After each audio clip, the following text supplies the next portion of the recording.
जय हिंद दोस्तों। आज हम लोग सीखेंगे संविधान के 22 भाग को एकदम इजी तरीका से याद करेंगे। तो दोस्तों चलिए हम अपने वीडियो को स्टार्ट करते हैं। तो देखिए, संविधान के भाग एक कहता है कि संघ एवं उसका राज्य क्षेत्र। देखिए, किसी भी देश के लिए संघ एवं उसका राज्य क्षेत्र का होना बहुत ज़रूरी है।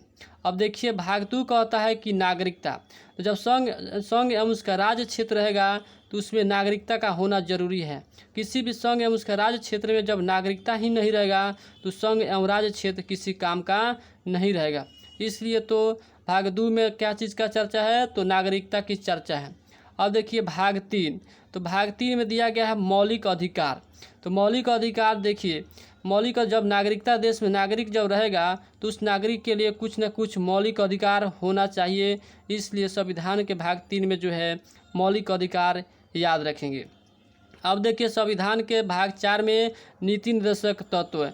जैसे कि भारत सरकार बहुत ही जल्दी अपनी योजना लाने वाली है कि 2 संतान और माता पिता यानी 4 आदमी को राशन मिलेगा। इसे याद रखिएगा। नीति निर्देशक तत्व में भी राशन का चर्चा किया गया है, तो इसलिए भाग 4 याद रखिएगा, नीति निर्देशक तत्व।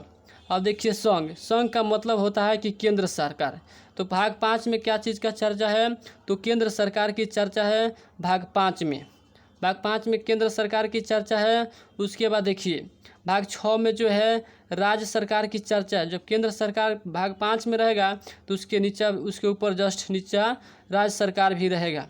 अब देखिए, 7 में अनुसूची भाग के जो है अनुसूची के भाग ख के राज्य है, जिसे निरस्त कर दिया गया। इतना इम्पोर्टेंट नहीं है, इसको हम याद नहीं करेंगे। उसके बाद देखिए, भाग 8 में जो है संघ एवं राज्य क्षेत्र यानी केंद्र शासित प्रदेश की चर्चा किया गया है। तो देखिए, वर्तमान में जो है अभी केंद्र शासित प्रदेश जो है 8 गो है। तीसरे भाग 8 याद रखिएगा। भाग 8 जो है केंद्र शासित प्रदेश से 8। उसके बाद देखिए 9। तो 9 में होता है पंचायत। जैसे कि आप अपने गांव में किसी को बोलिएगा कि आप अपने पंचायत चुनाव में खड़ा हो जाइए, तो बंदा बोलता है कि ना भाई ना, ये मेरे बस की बात नहीं है। तो ना से याद रखिएगा पंचायत 9 के क। उसके बाद उसी के साथ याद रखिएगा 9 के ख में जो है सहकारी और समितियां की चर्चा किया गया है। उसके बाद देखिए 10 में क्या होता है कि मान के चलो कोई व्यक्ति जो है चुनाव में खड़ा होता है और फर्स्ट टाइम जीत जाता है। उसके बाद अनुसूचित जनजाति के नाम पर वोट मांगता है और अनुसूचित जाति के लिए कुछ काम नहीं करता है। तो उसके बाद जो है दूसरा बार वो खड़ा होने का प्रयास नहीं करता। जानता है कि हम फर्स्ट टाइम जो वोट मांगे थे और जनता के लिए काम नहीं किए हैं, इसलिए 5 साल रुक करके 10वां साल आता है। जानता है कि वह बंदा जो है अब भूल गया होगा। तो इससे याद रखिएगा अनुसूचित जनजाति के लिए 10। उसके बाद देखिए, भाग 11 में संघ एवं उसका राज्य क्षेत्र के बीच का संबंध के बारे में चर्चा है। मन एक संघ होगा, संघ का मतलब केंद्र सरकार और राज्य सरकार के क्षेत्र के बीच संबंध की चर्चा किया गया है। उसके बाद देखिए 12 उतना अच्छा नहीं है, जैसे कि वित्त संपत्ति और संविदाओं या वाद से चर्चा किया गया है, इतना इम्पोर्टेंट नहीं है। उसके बाद देखिए भाग 13 से याद रखिएगा, कोई भी बिजनेस करता है एक आदमी और 3 साल में ही तरक्की करता है। इसलिए भारत के राज्य क्षेत्र के भीतर व्यापार और वाणिज्य की चर्चा दिया गया है। तो भाग 13 इससे याद रखिएगा। भाग 14 देखिए, 14 में देखिए संघ एवं राज्य के अधीन सेवाएं यानी यूपीएससी बीपीएससी की चर्चा किया गया है।